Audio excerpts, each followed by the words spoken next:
Hey, Dr. Berg here. In this video, we're going to talk about apple cider vinegar. What are the benefits? What are the myths? First of all, here's the myth that apple cider vinegar contains a lot of nutrients. It really does not. It doesn't have a lot of vitamin A. It doesn't have a lot of vitamin C. It doesn't have a lot of minerals. What it does have is something even more important. In fact, the real reason why apple cider vinegar works for so many conditions has to do with this one thing it has called acetic acid. That's an acid. And the reason why it works is, and this might go against a lot of philosophies out there, is that the body, most bodies that I check in my office over many years, are way too alkaline. Now I know that goes against maybe what you've heard, that everyone's too acid, but that's not true. You really have to, when you talk about pH, you really have to understand that every part of your body has a different pH. So if someone says, oh yeah, you're too acid, well, what pH are you talking about? The urine? Are you talking about the saliva? The real true indicator of pH for a body should be in the blood, but it's very difficult to test that because as soon as you take the blood out of the body, it alkalizes or it oxidizes and it can change the pH right away. So you have to, it's very expensive to determine that. So you have to go by symptoms. And so if you ever wanted to really know, just look up in, I don't know, Google it, all the conditions for too acid, called acidosis, and look up for the conditions of alkalosis and all those symptoms. And you'll be able to see which ones you have, and you can determine based on those two factors. So what we're talking about is the blood pH here. Most people have a blood pH which is excessively alkaline. And yes, it's true that your blood should be slightly alkaline, but in this situation it becomes even too alkaline. Okay? And that's why apple cider vinegar works so well, because it changes. If you change the pH of your body just a slight bit, you can create huge effects because the pH is so important in transporting minerals and allowing enzymes to work, to stimulating the thyroid, to increasing metabolism, all these things. So let's just take a deeper look at this one acid, acetic acid. The pH of acetic acid is very acidic. It's 2.5. That's like almost like stomach acid pH. It's way down there. So it's really good for the stomach. People take it for heartburn. And by the way, heartburn, acid reflux, indigestion, that is a condition where your stomach is too alkaline and the valve on top does not close. And I know people say it's too much acid. No, it's not.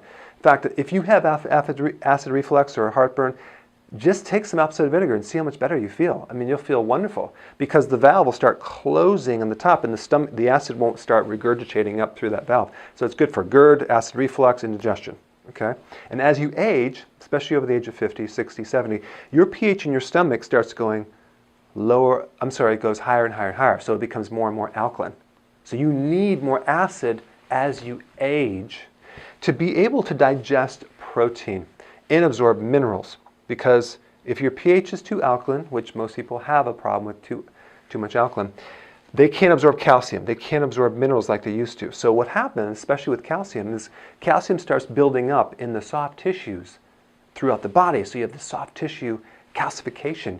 I mean, you see that in people that are getting older, they're getting stiff, they have arthritis, bursitis, they get calcium developing on the eyes, there's cataracts, on the joints is arthritis, on the nerves there's neuritis, on the kidney is kidney stones, on the gallbladder is gallstones, and the teeth is tartar. That could come from a pH problem. It's an alkalosis, a systemic alkalosis, which is your whole body is too alkaline. One of the things that I like to do as well is make sure they're taking the fat-soluble vitamins to transport that calcium out, like vitamin D and K2. But in this video, we're going to talk about the pH piece of this thing. Now, what causes this alkaline state? It has to do with this, in this book, it's called Sibylla Encyclopedia of Endocrinology, Volume 4, Frank Netter, MD. This is one of the main books that is used in medical schools, and it's a great physiology book to help you get some of the facts on how the body works. So right here, if you look on the page that talks about high cortisol, that's the stress hormone, high stress, high cortisol, causes alkalosis. It makes your body too alkaline. So unless you don't live on planet Earth, you might not have this problem, but most people I know live on planet Earth, they have a lot of stress, their bodies become too alkaline over time. The worst thing you could do is start drinking alkaline waters. Now, it's okay to drink water that's already alkaline, but don't try to alkalize it to an 8 or a 9 or because you're going to make your body worse. And then you won't be able to absorb calcium and things like that. So with adrenal, like stress and high cortisol, you become too alkaline and you lose this little thing called H+. So if you ever taken chemistry, you'll notice that H+ is an acid. So in other words, the adrenal causes you to lose acid through the urine and become too alkaline. So here's all the effects that stress can create. An alkaline body, which then blocks calcium. So you have all this calcium that plugs up everything, but it's unavailable to you, so you start getting the twitch in the left eye. You ever notice when people get stressed, they start twitching? Do you know why that is? Because it changes the pH, and the person can't absorb calcium. So then, this is a calcium deficiency. So you could take calcium, but if the pH isn't right, it won't work. The best thing to do if you have that twitch is to drink apple cider vinegar. Boom, drop the pH to make more acidic. The calcium gets mobilized and the twitch goes away. Cramping in the calf. Apple cider vinegar is the best thing to mobilize the calcium and get rid of cramping in your calves. Nerve pain, neuritis, especially like migrating pain with arthritis that maybe it'll move from this joint to this joint to this joint. Oh my gosh, give them a little apple cider vinegar, they are happy. So with stress, you become too alkaline, you lose acid, and you lose potassium. And the only reason I'm bringing up this potassium, which is a little extra thing, is that alkaline bodies tend to have a potassium loss. And then when you lose potassium, you actually make the person more alkaline. So they kind of work together. People say, well, drink apple cider vinegar to increase your potassium.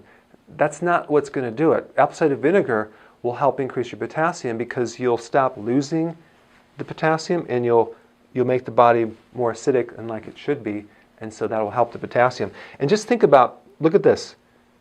Potassium deficiency, high blood pressure, constipation, feeling of weakness, fatigue, irregular heartbeats. When you hear these claims about apple cider vinegar curing all these different things, high blood pressure, constipation, weakness, irregular heartbeats, it's because of the retention of the potassium, because the chain reaction that occurs after getting the pH in the correct level.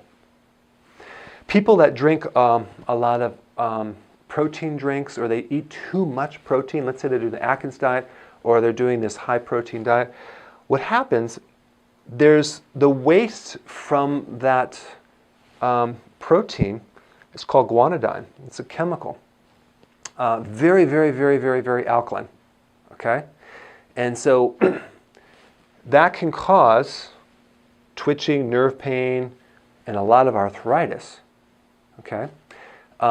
Even when you do like the ketosis diet and you're doing more protein, you may feel stiff, you might feel more arthritic. Drink some apple cider vinegar. It flushes this thing out so nicely. So apple cider vinegar is the antidote to the residue of high protein, or too much protein for your liver and your body. So it's a really good cleanser.